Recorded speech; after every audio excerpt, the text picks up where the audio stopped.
Cornelius, and you're watching Breaking the Cycle on Open Studio.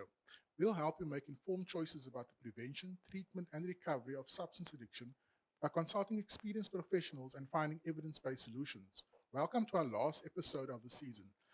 Today, we'll be discussing how families can be more supportive of a loved one in recovery. And we have with us today Dr. Amy Adams. Welcome, Amy.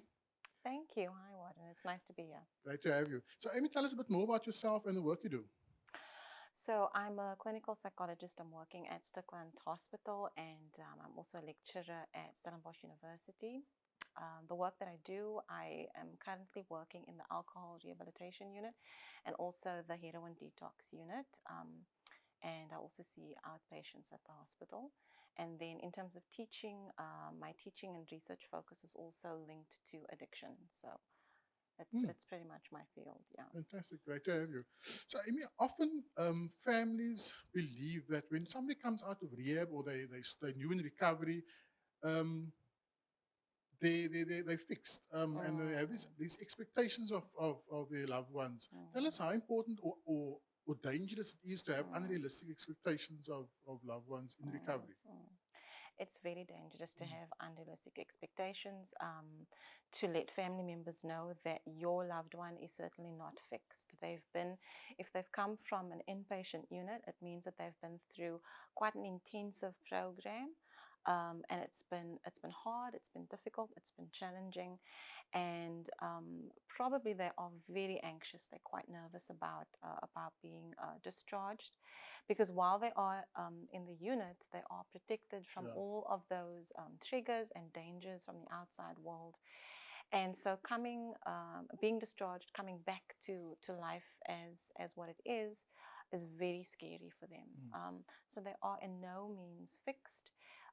Recovery is a lifelong journey, and an inpatient admission is simply one more step towards on this journey of recovery. So often they would say, like a parent would tell their child coming who's new in recovery, you get a job, and you that kind of thing. And those are the unrealistic expectations. And people are it's often a massive trigger for somebody new in recovery, having these expectations put on them. And they feel overwhelmed. Feeling overwhelmed is a massive trigger. But it all comes down to how you communicate these things with each other. And how important is communication? Communication is key, because you have to know that the person in recovery also has their own expectations, and many of those are unrealistic as well. So I think sometimes, patients or clients coming out of treatment are thinking that the people in their lives are just going to kind of slot in, support them, are going to trust them immediately. I mean, these are relationships that they have essentially damaged over a long period of time. And they could also be thinking that now they are clean, now that they have been clean for a certain period of time, that things are just going to fall into place for them. And that's a very dangerous expectation to have as someone who's in recovery. But as a family member, some of the dangerous expectations are also that this family member is now just going to kind of go with the flow and things are going to be easy for them. And that's certainly not the case. Let's talk about the use of language when we're communicating, because often people would use blaming language, like they would be confrontational when they have a disagreement with somebody in recovery. What kind of language? How do we properly communicate? So you want to steer clear of language that is accusatory, language that puts someone else in a position where they feel that they need to defend themselves. So you want to steer clear of that. Your language needs to remain warm and empathic and as supportive as possible. And you want to stay open. So I would suggest having discussions with your loved one using open-ended questions, and being open to what it is that they have to share with you, and coming in with very little expectation, but really just letting them know that you want to be there for them, that you want to support them, and that you want to keep the communication open between the two of you, or between family members, so that this journey can go as well as what it can go. So I often tell people, my clients, to set up some kind of agreement, because it's like we were chatting about expectations and communication, And having some kind of agreement when somebody comes out of treatment and so the loved ones or the family members and the person in recovery has an agreement or has a mutual understanding of what's expected of each other. Yeah. How important is that in recovery? I think it's quite important. I think what would be really useful is to have some external person to mediate and to help with that communication. So, some neutral person, a counselor, a social worker, someone in the community, someone that the family can trust, someone experienced in managing rehabilitation and recovery. That would be ideal. But I know that that's not always the case and that's not always possible. But for family members to understand that, so even if that mediator isn't there, that you can try and keep your conversations as calm as possible. As soon as anger comes into it, as soon as blame or anxiety comes into the conversation, that you take a moment to just calm down, take a step back, and then kind of come back to each other once you've calmed down. Because when lots of intense emotion comes into the conversation, that's when thinking goes out the door and when logic and reason go out the door. Yeah. So that's not going to be helpful at all. Tell me, do you think that families should seek recovery for themselves? Not recovery per se, but certainly support. Because, and I mean, I have lots of empathy for family members who are going on this journey with this family member who is in active addiction. So, family members who are not in active addiction themselves, they suffer. It's different, but they also suffer as a result of what their family members going through. And so I do think that what would be most useful is for them to find a supportive space for themselves. Peer support, so sitting with other family members who are going through something similar. Again, ideally, something that is structured, something that is facilitated by someone who's experienced. But if that is not possible, that they seek out other family members, people to support them, because this is a very hard journey. And I mean, that is an understatement. It's heartbreaking. It's heartbreaking. So I know there are different support groups specifically for family members, whether it be your faith-led organizations, so your churches and your mosques and so on, or you could go to like places like Nalanon or Al-Anon and help family members. We just have to quickly stop for a break and we'll be right back. Thanks.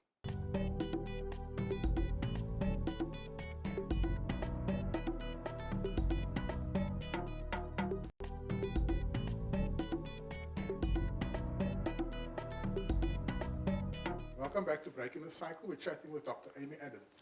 Amy, we're chatting about family members seeking support, or at least seeking support for themselves. Often, what happens is when somebody has a family member has a loved one who's in active addiction and they're using drugs or alcohol. They take on a specific role. So, for example, a grandmother might become the mother to the grandchild because the person using drugs are not able to be parents. The spouse would take on the savior or the saving role. And what happens after that? What happens when somebody comes into recovery, the loved one comes into recovery, and those roles change? How traumatic is that for what kind of change is that meaning for the family member? It depends on who played within which role.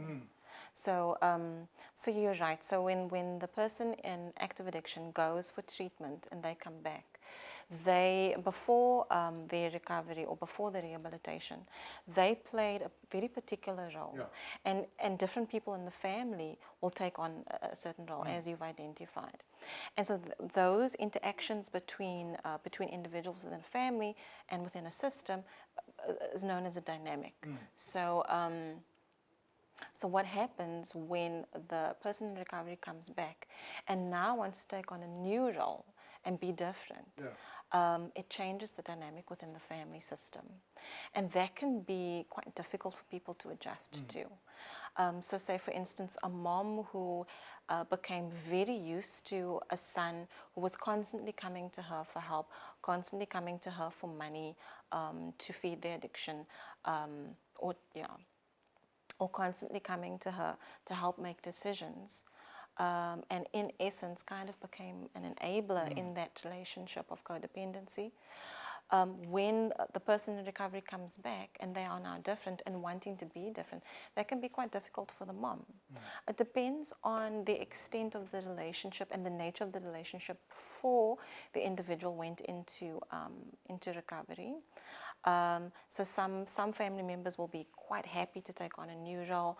Gosh, I'm so relieved. I don't need to worry about my son being out all night.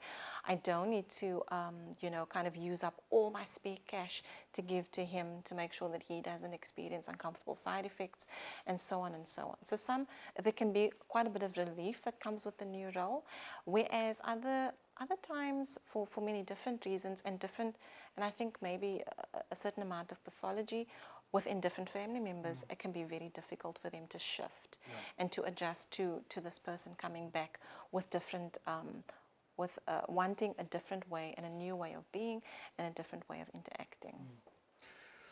It's quite interesting. And when somebody comes out of treatment or they're doing recovery and the family members, there's certain things that they can do, small changes that they can make to their lifestyle to better assist the person in recovery. For example, not having alcohol in the house, not having social gatherings in terms of like parties where alcohol or other substances are there, not taking their child or their spouse to venues where there are social gatherings where there are other substances available. What other do's and don'ts would you say are really important? So you've mentioned quite a few of the really important ones, and so definite don'ts are, don't kind of allow your family member to find themselves in situations where they are going to be triggered. So definitely the parties and the braais and all of those places where substance is, any kind of substance is quite strongly linked and encouraged. You want to avoid those things. So those are parts of the don'ts. Other don'ts would include, again, when you communicate, don't accuse, don't attack, don't blame, and rather the inverse, as we mentioned before, just try and be open, explore, and try to just be calm and empathic and gentle in your communication. Other do's would be to check in with your family member about what their recovery plan is. What is it that they have in mind for themselves? And then the family member can say, well, sure, that's something that I can help with. If you're needing someone to take you to your daily recovery center for outpatient care, I can do that. I can avail myself to do those things. So there are plenty of things that family members can definitely do. So I think something very important that family members can also do is kind of encourage their loved one who's doing recovery to seek recovery, to seek help in terms of support groups, peer support groups, Alcoholics Anonymous or Narcotics Anonymous and other support groups. Go with them and take them to find support, kind of thing. And also, what's your take on boundaries, and how important are boundaries?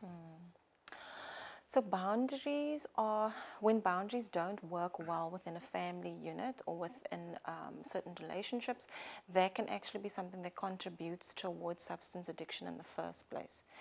And when the individual comes back from rehabilitation, there needs to be discussion about healthier boundaries. So the individual in recovery might be a little bit more aware of the fact that mom was taking on too much responsibility and giving them too little, right? So that's not healthy. Or the inverse might be the case, that the person in addiction has lived a life of having to take care of everybody else and then ran to their substance to help manage and cope with all of those stresses. So it really depends on what the boundary was before, when the family member was in active addiction, and then trying to see how those boundaries now need to change to become healthier. So the parental system needs to be quite firmly in place. The sibling unit needs to be quite healthy, and so on and so on. So if the individual's in school or in a church community, So all of those systems need to be considered, discussed, and if there is any unhealthy boundary in place, that needs to be adjusted for the individual to manage the recovery well. Yeah. So we're speaking about boundaries, and earlier on we were speaking about the agreement, and I think that's where the boundaries come in as well, because boundaries is all about how you can communicate these boundaries. It's pointless having a boundary and it's not being communicated at all. So it's important to let the person, your loved one in recovery, know what your boundaries are, and I think that's where that agreement would have come into play. Yeah. Can we quickly touch on after the break? We'll touch on codependency. We'll be right back after the break. Thanks.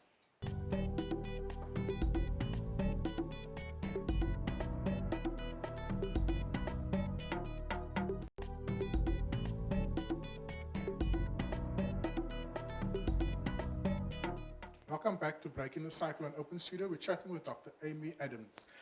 Amy, we were chatting before the break about codependency. What is codependency?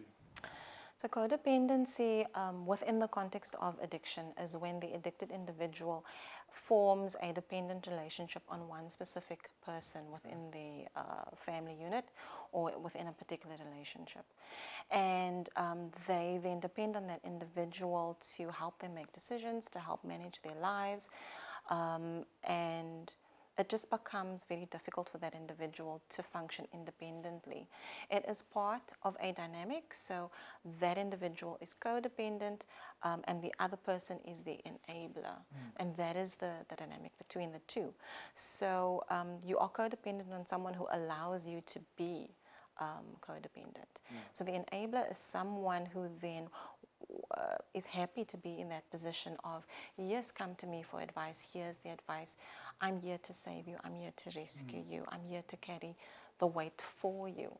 But what we know about the psychology of addiction is that it's an unhealthy pattern to play out for the individual, because they do need to get to a point where they they shoulder responsibility for themselves. And so that kind of codependency and enabler dynamic is something that actually keeps them in a very unhealthy mental state. Yeah. I mean, let's talk about trust. Trust from a person in recovery's perspective, where they're new in recovery and they expect their loved ones to trust them immediately as they're coming out of treatment, and also trust, or being too trusting from a family's perspective, and being too trusting in terms of with money, and maybe the things that can trigger the person new in recovery. Let's chat a bit about, tell me more about trust and how important that is. So trust is one of those prominent themes that come up for both families and our clients who are in recovery. And it's this fine balance of not having too much trust, but also not having too little trust.